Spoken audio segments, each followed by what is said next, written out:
High blood pressure. This, speaker, as you'll appreciate, is a silent ticking time bomb.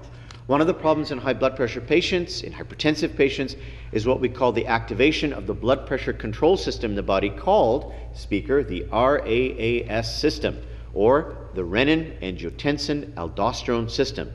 Now, when this system is activated, people are at an accelerated risk for heart attacks, strokes, kidney failure, and so on.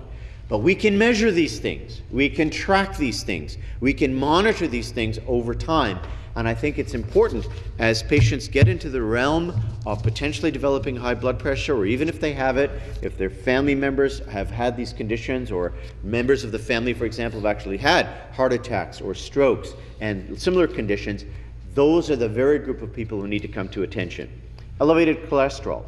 Hugely important, of course, as cholesterol is, as a building block of atherosclerosis, or hardening of the arteries. That's hardening of the arteries, speaker, not hardening of the categories, which of course is something that happens sometimes here in this chamber.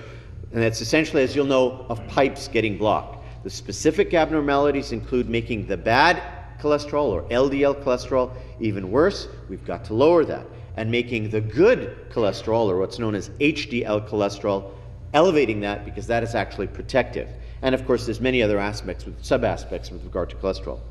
Diabetes, as you'll appreciate, speaker, is a massive epidemic and continues to be so, not only in Ontario but beyond. Unfortunately, as physicians, we're seeing patients who we thought had to be in good and appropriate vintage years, in middle age, whatever middle age means now, whether it's 40, 45, 50, later, earlier, but we're speaker, seeing patients now in their 20s who are actually getting these conditions, which we thought formerly they would have at least a 20-year lead time.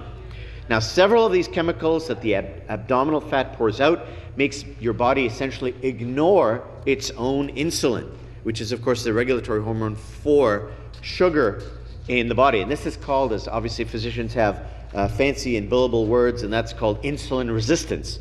Now, essentially, your body resists the effects of its own insulin, so sugars stay high, and patients therefore open up themselves to many, many complications, which include diseases of the heart, kidney, eyes, nerves, blood vessels, cells, and even proteins spilling out from various organs.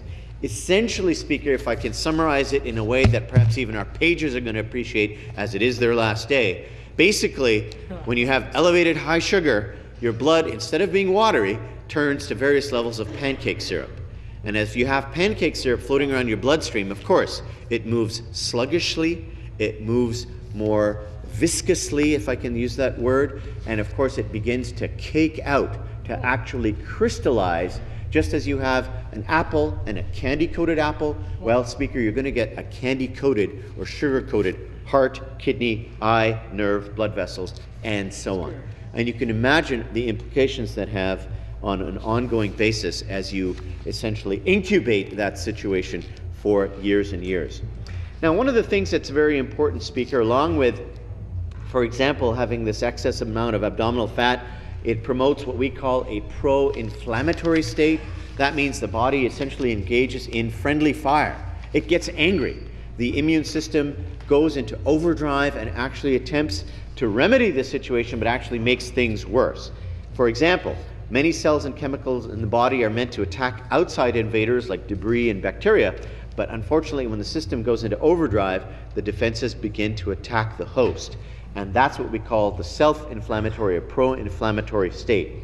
Now, the other thing that's extremely important, speaker, that I think physicians, again, are perhaps just recently waking up to, becoming alert upon or alert to, is the idea that the cardiometabolic syndrome is not just a bad sugar number or a bad cholesterol number or a bad blood pressure number, important as those may be, but these actually have very significant effects on the mood, on an individual's outlook, on their energy, on their ambition. So for example, it's becoming clearer that it affects energy levels, and it may in fact be setting patients up for either mild, medium, or severe depression. Mood effects, of course, happen from many causes, but hormones such as things like testosterone and estrogen are actually also negatively impacted by the excess amount of abdominal fat. All of these together, Speaker, are the cluster of conditions, the cluster of issues that we as physicians now are referring to as the cardiometabolic syndrome.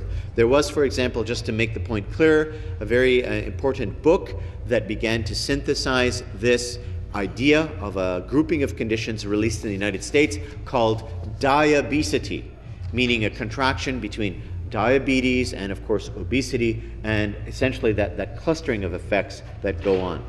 Heart disease, Speaker, in its broader sense, still remains Canada's #1 killer.